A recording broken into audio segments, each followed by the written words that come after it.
My name is Ijeoma Innocent, and these are the top stories. Lawyer says Nnamdi Kanu victim of forced imprisonment. Ebonyi PDP alleges attack on tribunal witnesses by the APC.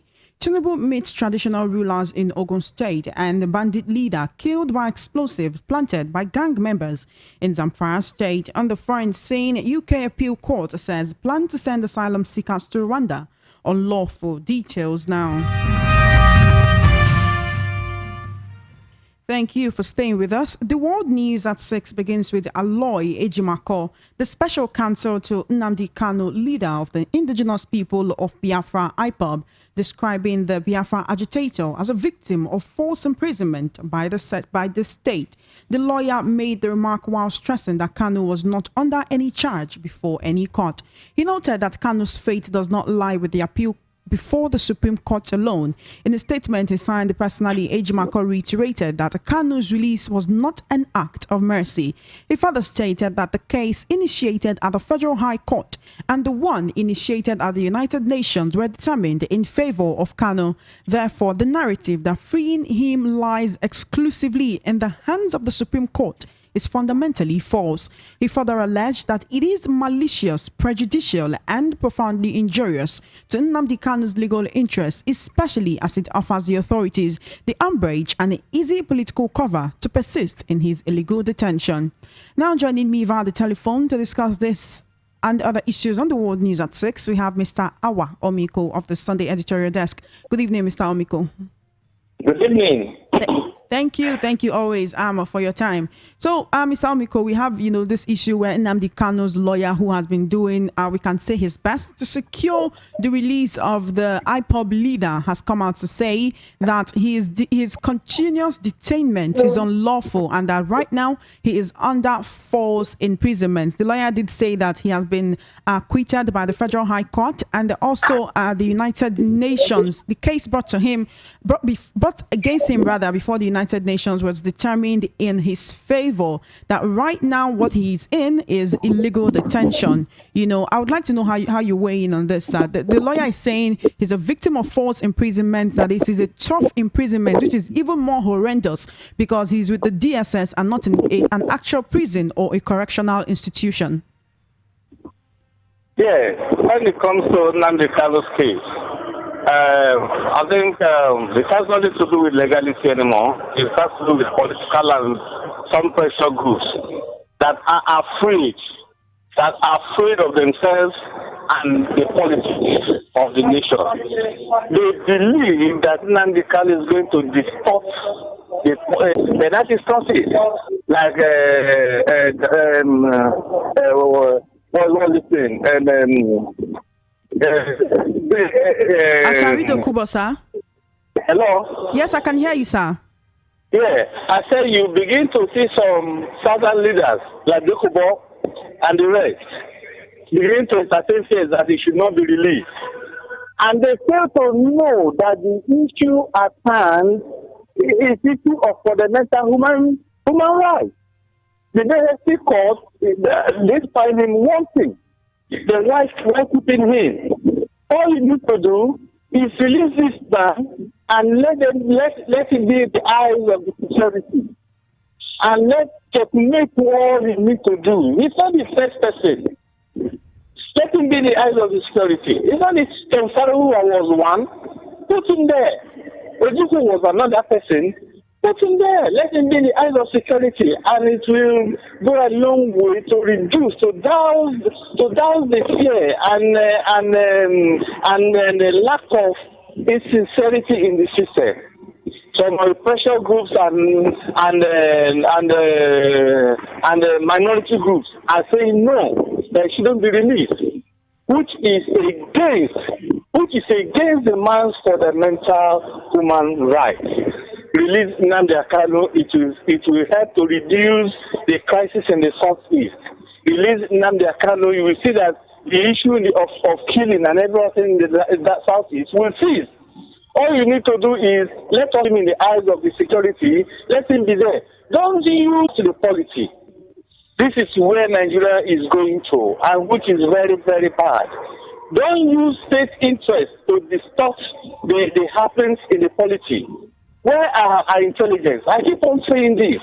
If the intelligence is good, if the intelligence people know what they are doing, some of the insurrections won't be happening. Some of the killings won't take place. Nnamdi Kanu is just an individual person. Why will the whole country be catching cold simply because they want to release him? That's not it. Look at the number of people dying every day in the Southeast. And because of this, it has resulted to another type of crime. Another type of crime whereby if you say no to certain people, to certain group of people, like the IPOP people, you start to be killed.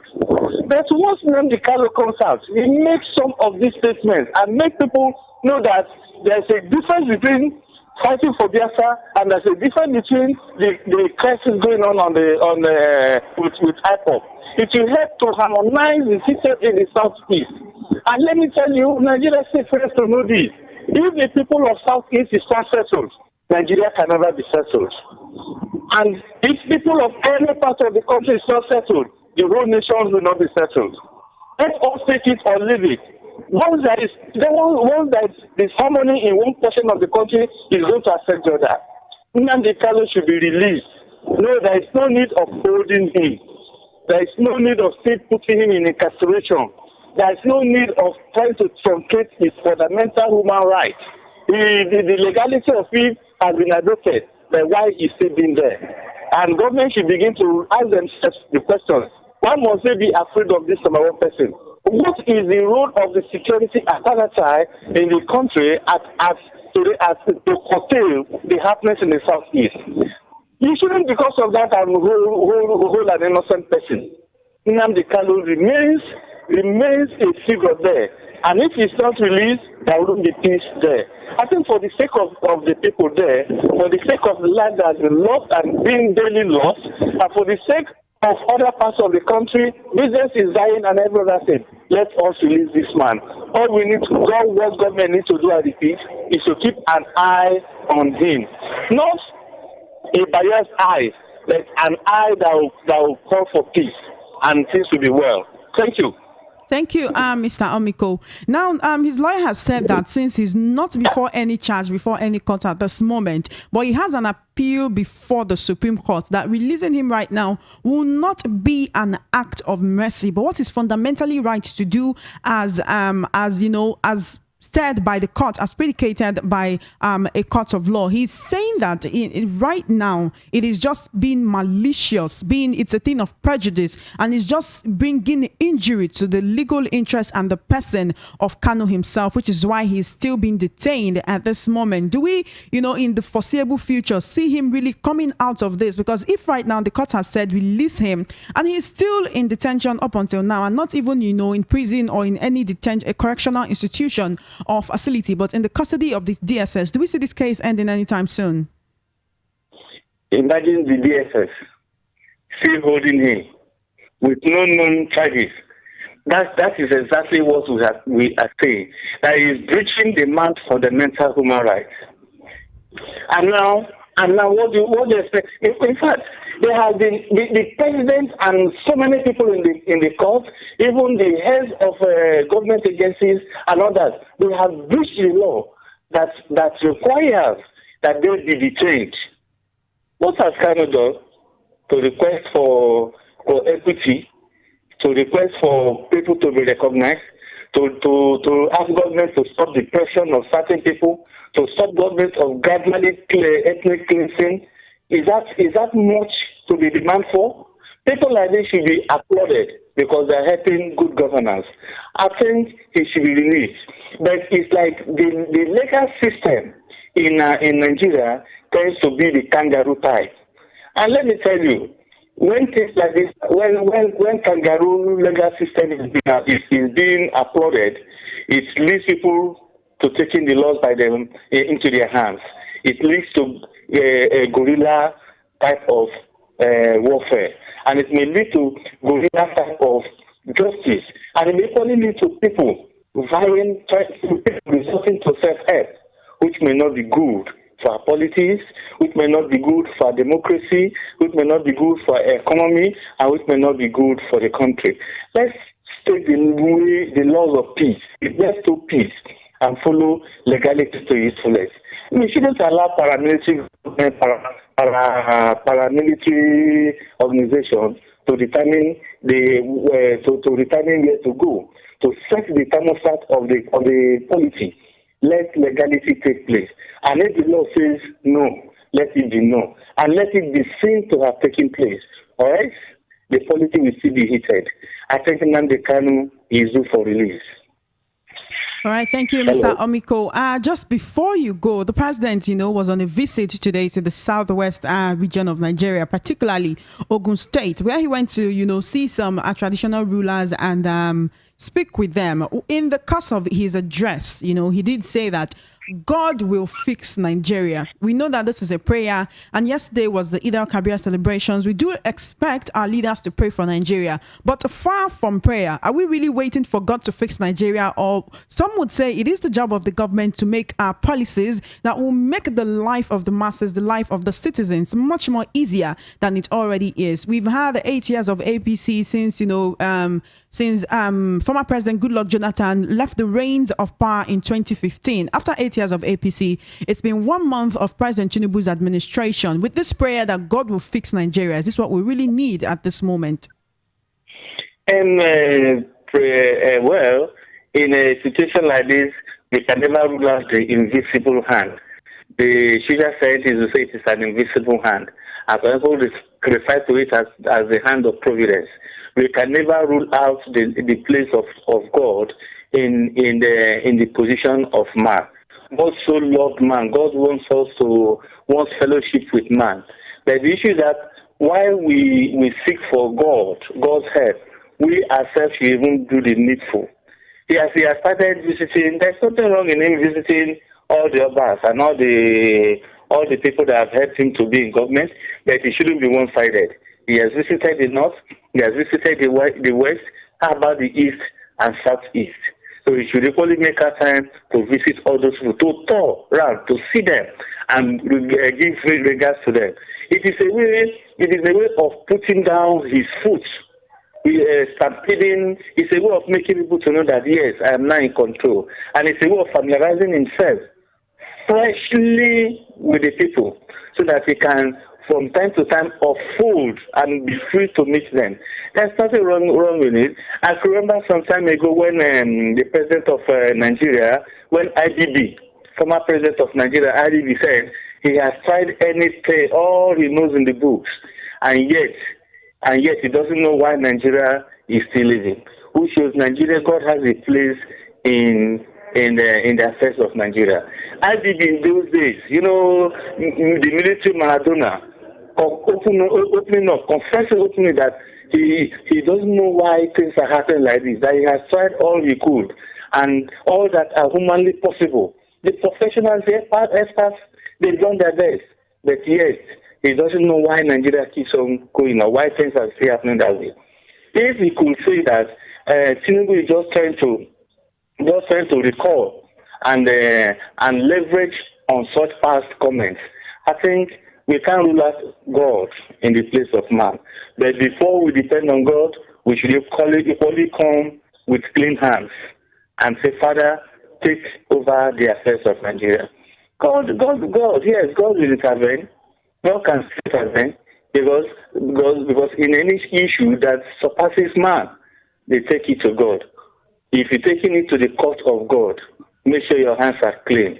They are not of blood, and you don't suffer people. Because God said, I hear the cry of the widows and the oppressed and the childless and the fatherless and act. Please let there be no more oppression. Let there be no more killing. Let there be no more ethnic cleansing. We are all one.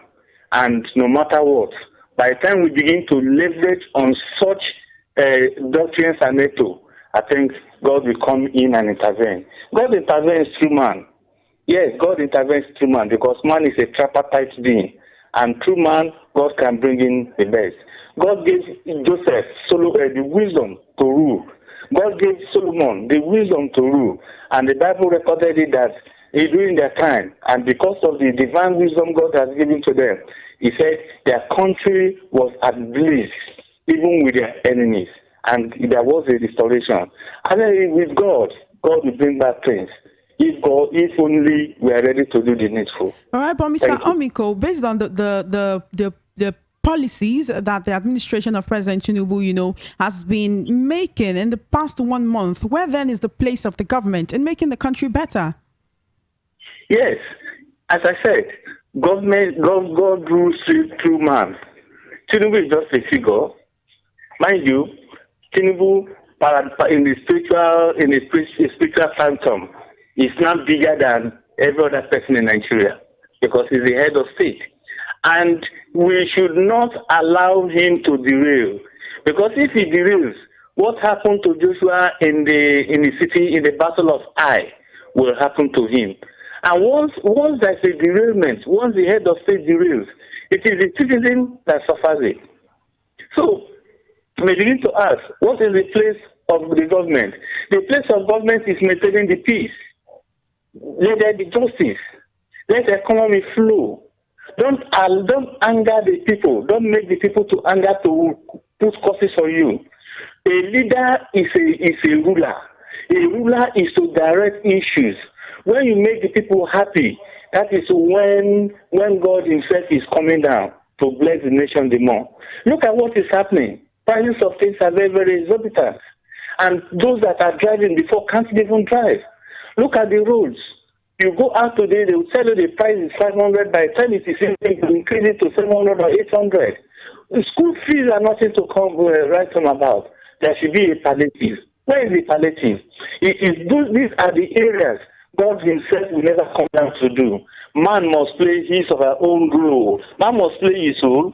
And it is at time man and woman plays their role that things becomes normal. That things, when things move, when there is justice, just as we are talking about Nnamdi Kanu, where is the justice?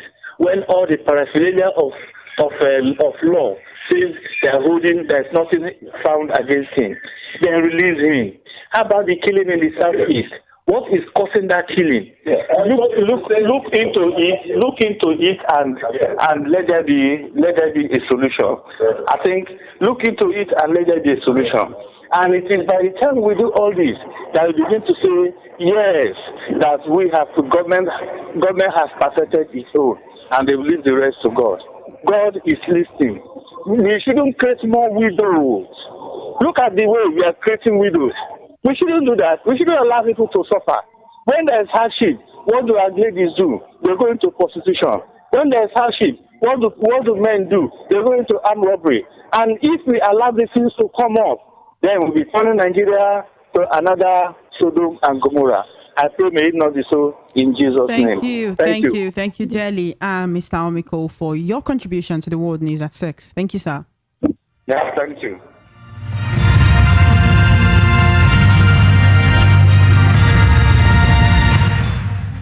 Meanwhile, the People's Democratic Party, PDP, in Ebonyi State today accused the ruling All Progressives Congress, APC, of launching an attack on its members who testified as witnesses against the APC before the Elections Petitions Tribunal sitting in Abuja. The caretaker committee chairman of the PDP in the state, Augustine Nwazunku, alleged that the PDP witnesses who testified before the Election Tribunal were attacked on their return to their respective homes by suspected APC hitmen. He made this known in a statement signed and issued to newsmen in Abakaliki, the state capital, today. The statement alleged that some were brutally attacked by APC hard thugs with their families, essentially chased out of their homes, while business interests of PDP members' farms were poisoned with yet to be verified chemicals. The PDP also alleged that over 20,000 fish fingerlings were physically damaged in some episodes of the attacks. The party alleged that the APC chieftain campaigns and leaders had been going around communities and local government, threatening PDP faithfuls preparing to testify as witnesses before the tribunal. They also alleged that the APC government has threatened to deal with any Ebonyi State citizen seen to be relating with members of the PDP in the state. In their reaction, the state chairman of the APC, Stanley Okoro Emera, described the allegations as unfounded and challenged the PDP to bring up evidence of the alleged attack on its members before the public. He said the APC-led government of Ebonyi State is too busy with governance to be distracted by any person or group, and he urged the PDP to put their house in order and desist from making wild allegations. In the meantime, President Bola Tinubu today arrived in Ogun State for his visit to traditional rulers. The president's chopper landed at the Dikpo Dina International Stadium in Ijebu this morning. He arrived the state in the company of his Chief of Staff, Femi Gbajabiamila, the National Security Advisor, Nuhu Ribadu, and the Special Advisor on Special Duties, Communication and Strategies, Dele Alake. He was received by Governor Dakpo Abiodun, former Governor Segun Oshoba, and other dignitaries. They immediately left for a meeting with the Awujale of Ijebu Land, Oba Sikiru Adetona, and others. Thereafter, the president's entourage moved to Berkuta for another meeting with the Alake of Egba Land, Oba Adedotun Gbadebo, in his Ake Palace.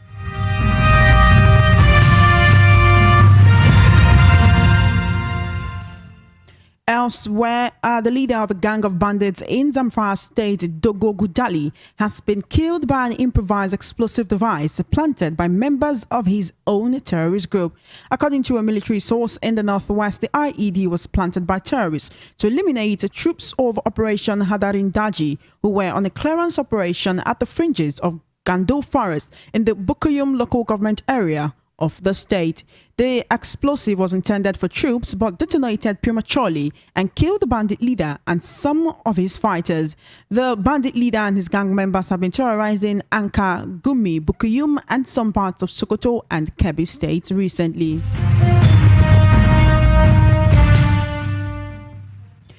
In another development, a former Senate spokesman, Senator Ajibola Bashiru, and the spokesman for Governor Ademola Adeleke, Olawale Rashid, have traded blames over a commotion and seat arrangement at the prayer ground in Okebale area of Osogbo, the Osun State capital, yesterday. Bashiru and Rashid were guests on Channels TV on Wednesday, hours after the disturbance at the prayer ground, as officials of the state government clashed, which led to claims of alleged assassination attempt on the life of Governor Ademola Adeleke from his camp. Bashiru claimed that some thugs rough-handled him and ordered him to vacate where he was positioned for the Eid prayers. The former lawmaker also said he did not see any seat reserved for the governor at the prayer ground. He also said he did not see any armed, strange-looking fellows at the Eid ground, and the governor was not in any way threatened. Bashiru said there was nothing personal and political with what happened on Wednesday. Now let's take a listen to Senator Ajibola Bashiru speaking on Channels Television yesterday after the incident. I think my training and my learning is that of a legal practitioner. Elementary rule that I was taught in the law school, in the law of evidence, is that he who asserts, must prove. As far as I'm concerned, the person making assertion as to assassination attempts on the life of Governor Adeleke is either himself or Olawale Rashid, the spokesperson. So I would rather say, let them assert what are the facts that will make them to say there was an assassination attempt. And to help them, I know if you check your dictionary, assassination means murder by sudden or secret means, usually for political reasons, and target usually at personalities. So the question was that, was there any attempted to murder the governor today at the Eid prayer ground? If there was such an attempt, I think they should give fact and figure to substantiate same. But I will not dignify an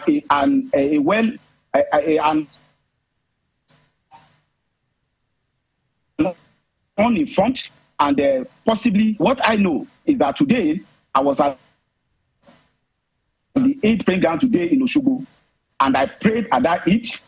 And by Almighty God that I serve, I never cited Governor Adeleke, and I did not see him at all. I only saw his video just as I'm on your TV station today, and he was on the premises of the Eid by the video that I just saw now, some moments ago. In his response, Rashid described Bashir's claims as untrue, saying the former lawmaker took over the seat reserved for the governor.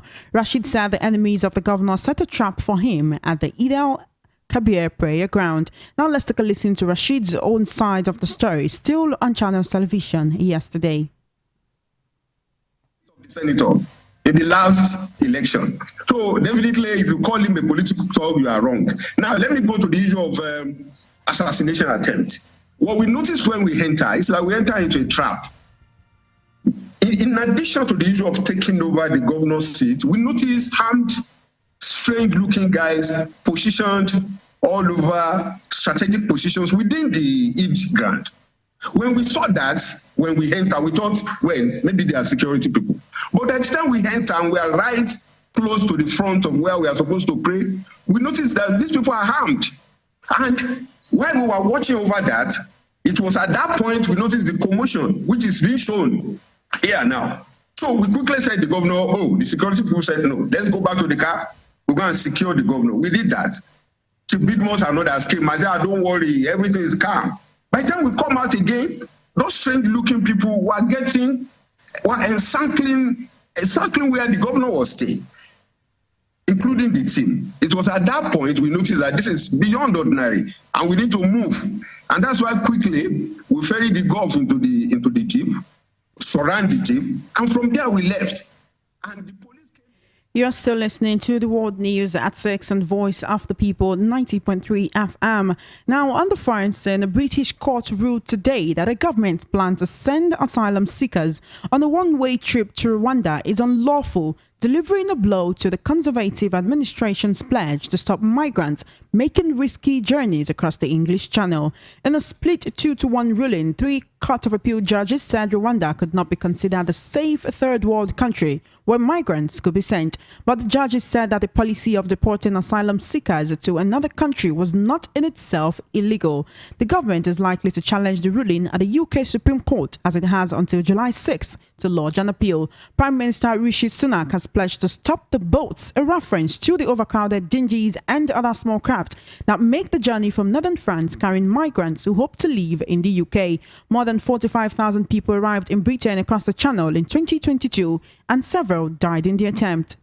And that's it on the World News at 6. Just before we wrap up, here are the top stories again. You heard that Nnamdi Kanu's lawyer has said he is a victim of forced imprisonment. The PDP in Ebonyi State has alleged attacks on tribunal witnesses by the opposition APC. Tinubu meets traditional rulers in Ogun State today, and the bandit leader has been killed by explosive planted by gang members in Zamfara State. On the foreign scene, UK Appeals Court says a plan to send asylum seekers to Rwanda is unlawful. And that is a wrap on the World News at 6. My name is Ijeoma Innocent. Please follow our social media handles at VOP903FM. For coverage of your live events and brand news mentions on our news bulletins, do send the mail to news@voiceofthepeople.ng. Good evening and thank you for listening.